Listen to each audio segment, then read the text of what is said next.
Welcome to the Darkstream. VoxDay, VoxDay.blogspot.com, and Infogalactic. So the media is losing their minds today over a spectacular tag teaming of the God Emperor and his son Donald Trump Jr. It's really funny because they have been, the media has just been all over Trump constantly. And all Trump did was, tweet a meme. It was funny. It backed up what he said. It backed up what he said about CNN being fake news. This is nothing new. But the reason the media is losing their minds is because it was so effective. He is effectively using meme magic. And so, this is something that the media is terrified by. You always know what frightens and upsets the SJWs by what they react to. And the more irrationally and hypocritically they react to something, the more effective you know that it is. I always know that a tweet of mine has been effective rhetoric based on the reaction that it generates.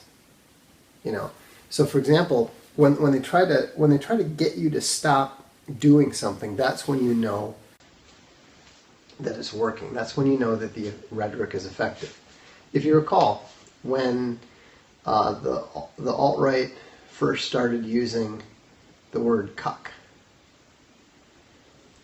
all the cucks were desperate to try to stop us from using it.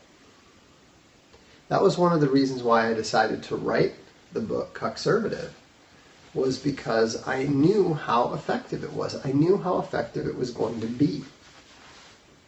And the thing you have to understand is the same thing with SJW.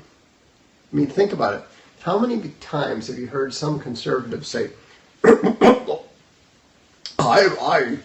I don't like to use the term SJW because they're not warriors at all. I prefer to call them social justice crybabies. It's so ridiculous. It's so ludicrous. It's rhetoric.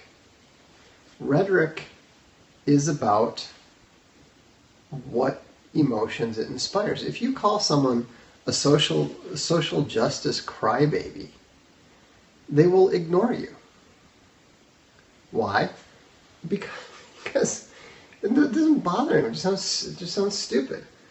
Why does SJW bother them when, with the warrior context? Because it's a name they gave themselves. They were actually proudly calling themselves warriors for social justice. But of course, they're not warriors. They're not at all. And so they understand that when we call them social justice warriors, we are using it as a mocking term of contempt. The reason they react to the term SJW is they feel the sense of contempt that comes with it. That's why it doesn't bother them. I've heard all different sorts. There's people, some conservatives were trying to use social justice bullies and all this kind of crap, and it's just ridiculous.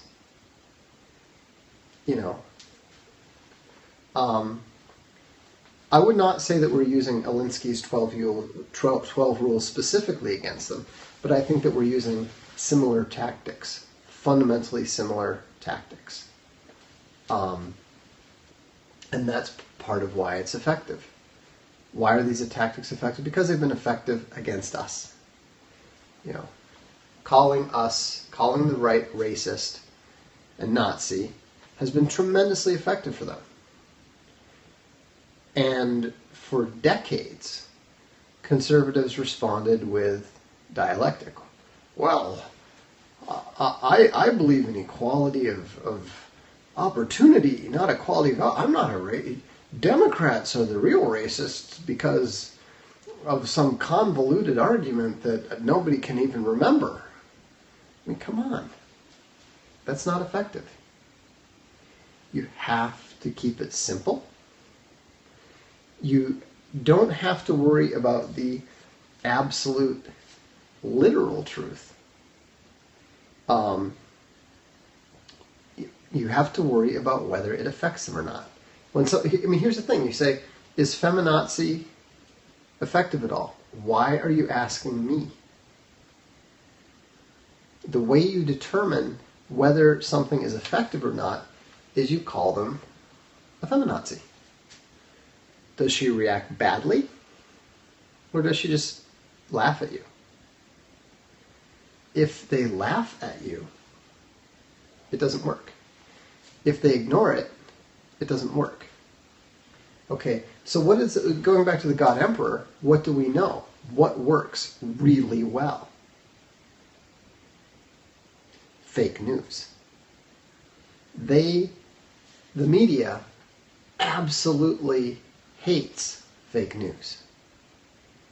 That's why I use it practically every day at some point in time. So what's another... you have to go back. That's a meme that I developed.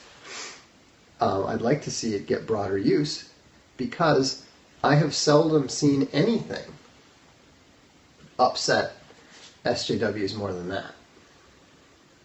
And of course, the best part is, the very best part of that is when you're actually directing it at, somebody who's like, Irish or something. I mean, they just do not expect it at all. And it really, really drives them nuts. And I mean, in some ways you have to, fake American, paperwork American is good too. I mean, here's how you know, the only way to judge the effectiveness of rhetoric is the way people react. Sarah Hoyt, I actually like Sarah. She's, kind of center-right. She's not alt-right, but, in the science fiction world, she's about as right-wing as they come. But, she, to this day, has never forgiven me for pointing out that, her rhetoric, her soaring rhetoric, civic nationalist rhetoric of being born American in Portugal. She is still upset about being called a fake American, which is ridiculous. She is. She's Portuguese. She'll always be Portuguese. If you read her blog, she writes about Portugal way more than she writes about anything relating to America. Which is fine. There's nothing wrong with that. Be proud of your heritage. Be proud of your background. Be proud of your nation.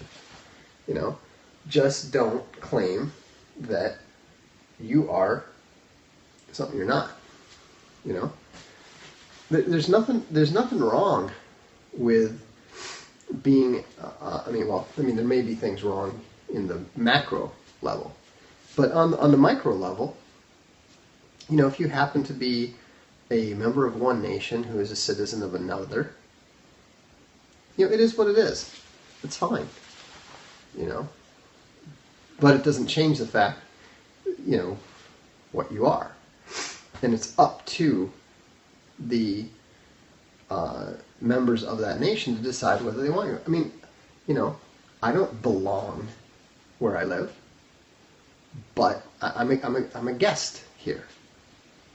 I've made it clear to, it doesn't occur to me to get upset at all when I never consider myself an Italian. I'm a guest. My children are guests. We are stranieri. And it means strangers.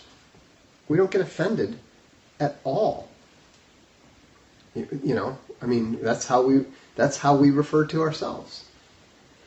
And perhaps because of that, you know, we get along very well as adopted Italians. I mean, when they refer to us, they usually refer to us as nostri Americani, our Americans. Okay? That's as good as it gets. You know, that is as much acceptance as you can reasonably hope for. It's fine. There's nothing wrong with that.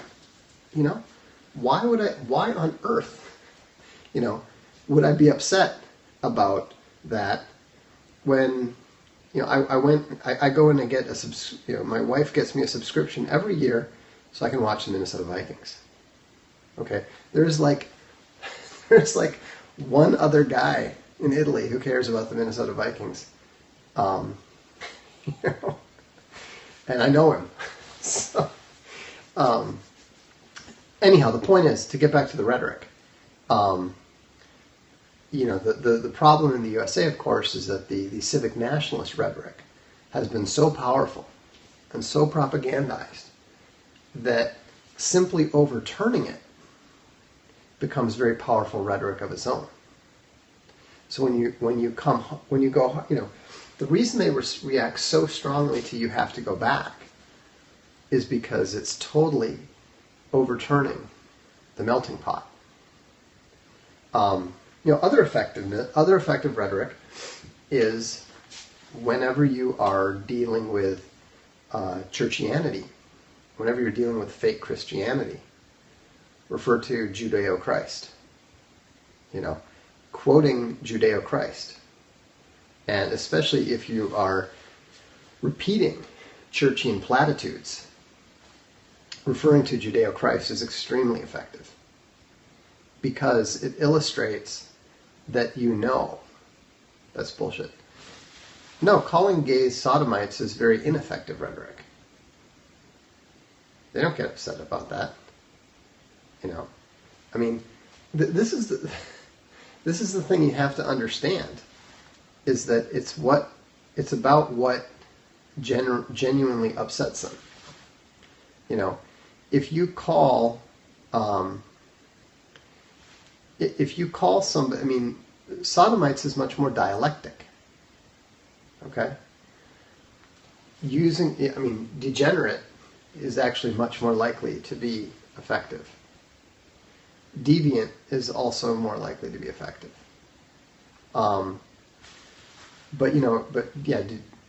Anyhow, you know, it's all about what triggers the people. Now, you need to keep in mind is that there's a bit of a jujitsu here as well.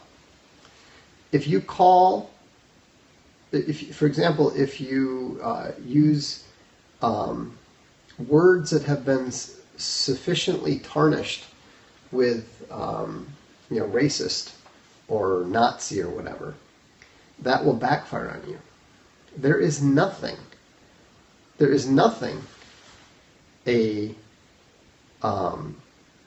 guys, drop it, nobody cares, okay?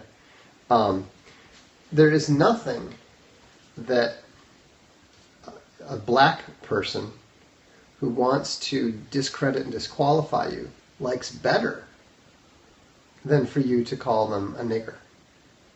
Because they can turn that around on you and use it against you extremely effectively. That's why you see so many young blacks, you know, putting up nooses and writing "nigger" on the wall and doing all this kind of stuff. That is not effective rhetoric. That is disastrously counterproductive rhetoric. Okay? Yeah, exactly. They don't like the word dindu. And again, so why is the one term ineffective and the other one effective? Think about it. Why is it effective rhetoric to say dindu? Think about the derivation of it. the derivation of it, oops, I get rid of this there. The derivation of didn't do nothing is the same as SJW. No, it's not because it reveals a lie. That's not dialectic. They did come up with it. Didn't do nothing is mocking the commonly heard phrase, he didn't do anything. He wasn't doing anything. He was going to go to college. He was going to go to college is also funny, ineffective rhetoric. You know, when Tara McCarthy got everybody orc posting, you know, one of the funny ones, one of the funny memes was, you know, an orc lying there pierced by arrows, and it said, you know, he was a good orc. He didn't do nothing. He was going to college. He was going to go to college. So if you notice, there's a common theme here. The common theme of effective rhetoric is using the other side's own rhetoric and concepts against them and using them mockingly. Okay, so when you're simply using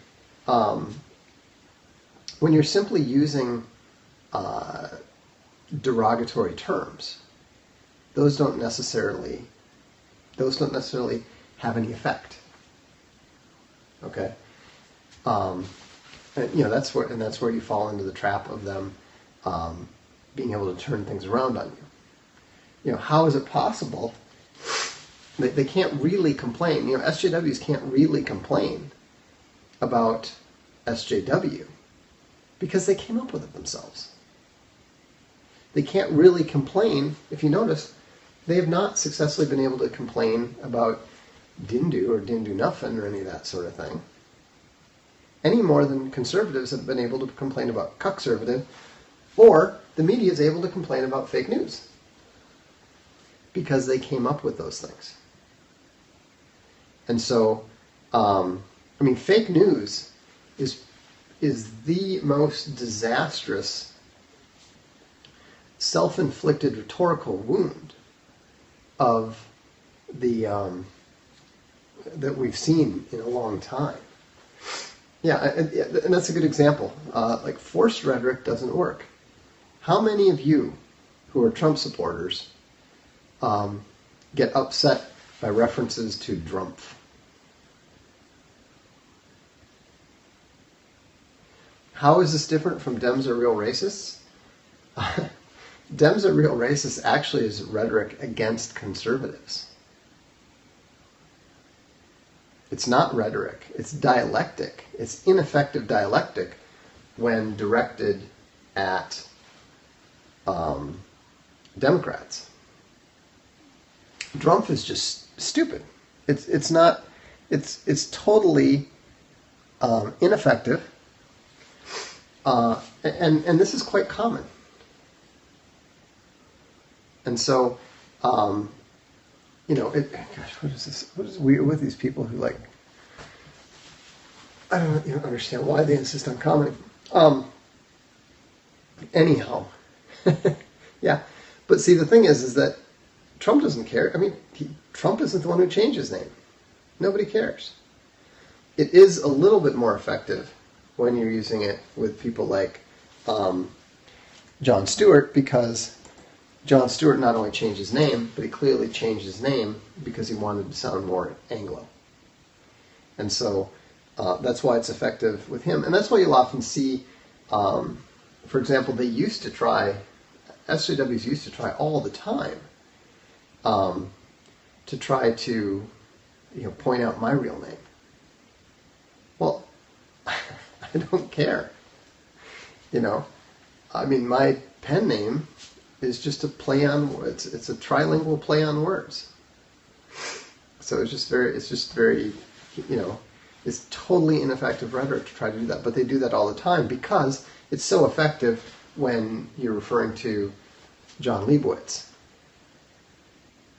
You know, because, you know, when you point out that his name is John Leibowitz, everyone goes, well, what are you trying to hide?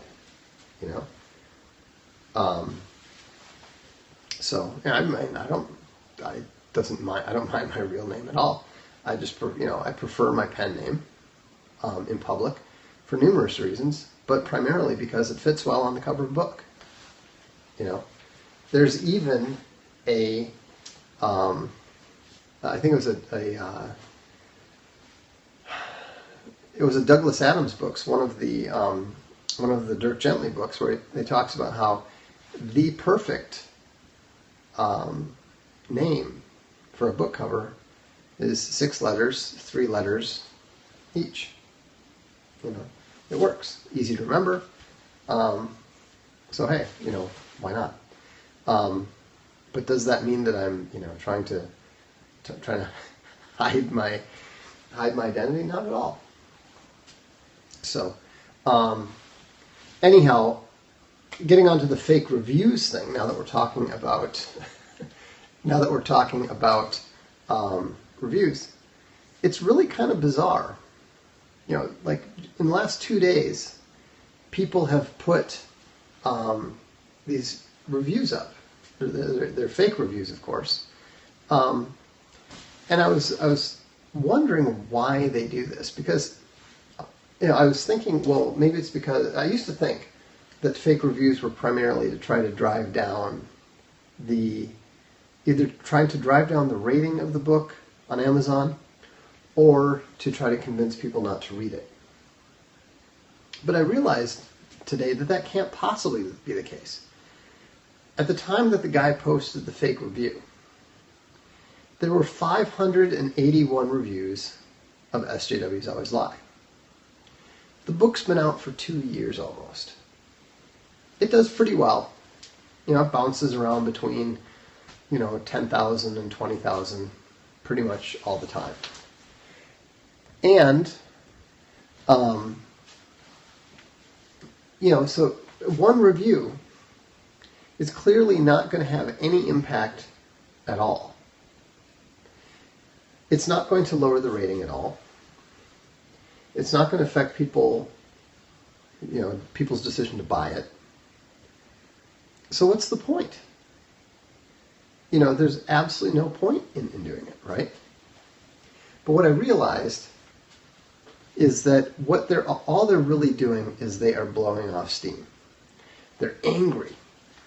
They're upset. Your sheer existence. They're not trolling. That's the thing. They are upset. This is where you get into that whole RK anonymous conservative stuff.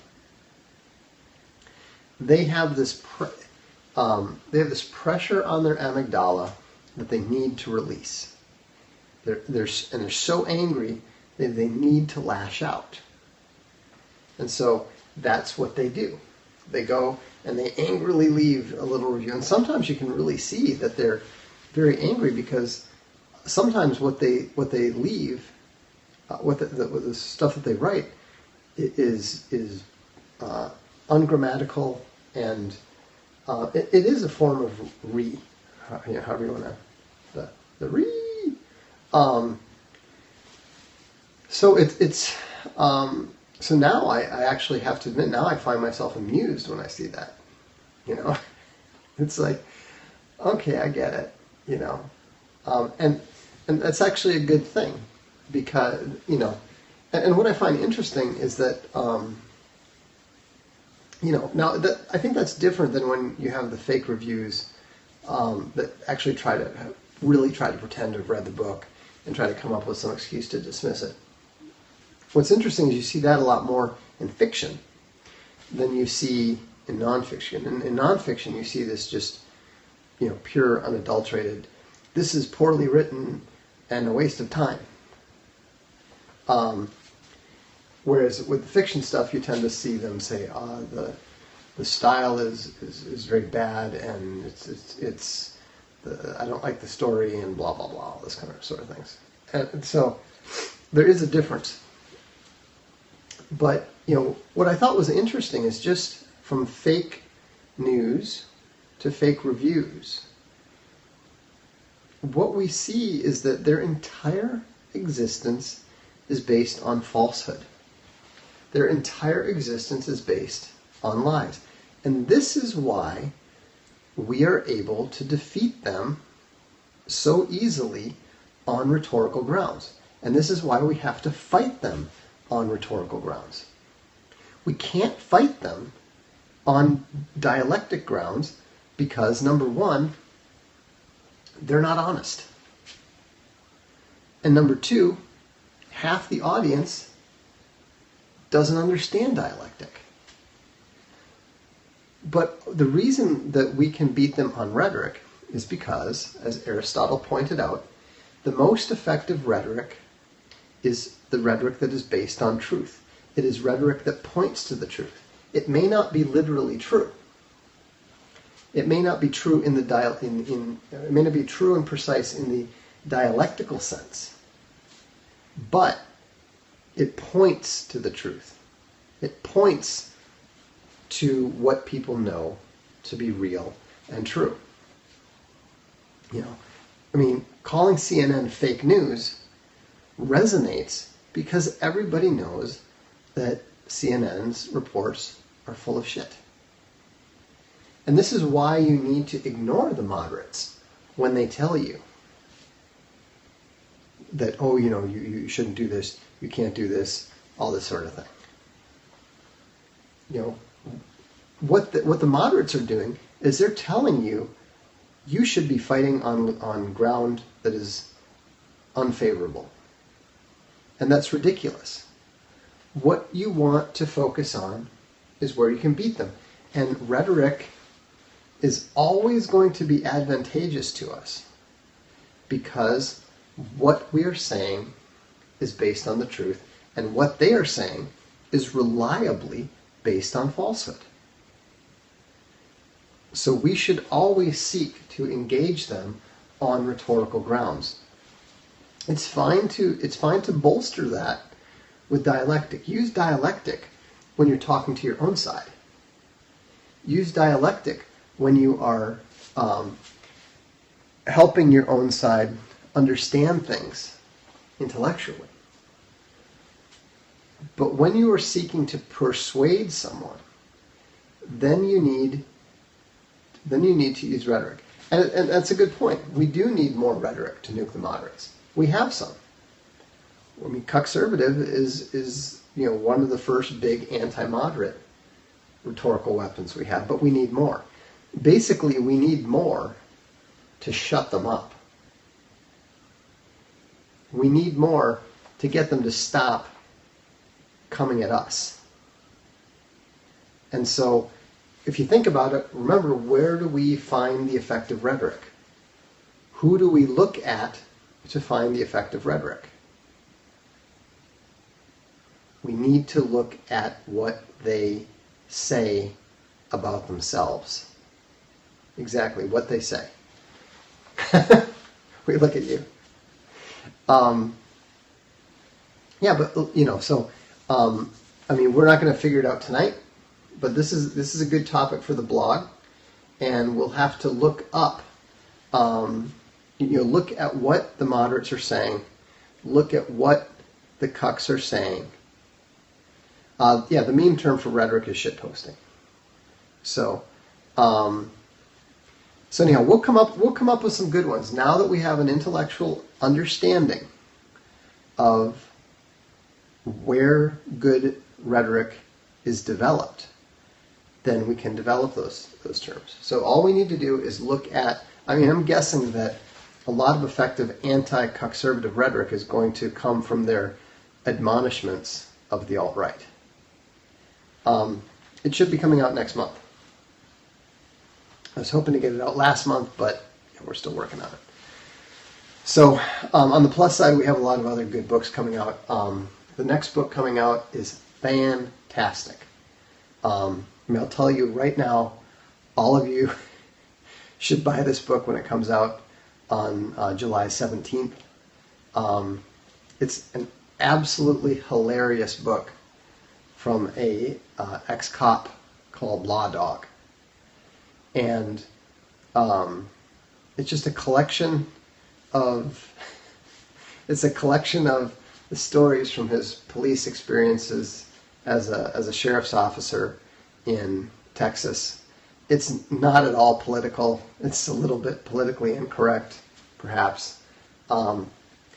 It starts off really funny and keeps getting funnier and ends up absolutely hilarious. It's not very long. It's like 40,000 words or so it's pretty short. But I guarantee that it'll be the funniest thing you've read since The Missionaries. And word for word, it's probably funnier than The Missionaries. Larry Correa is a huge fan of Law Dog, and Law Dog, I think, and he's actually writing the foreword to the book. Castelia audiobook. Forbidden Thoughts, we're actually publishing the audiobook, so if you haven't read that yet, the various stories, I've got a story in there that you might like that's set in the Quantum Mortis world.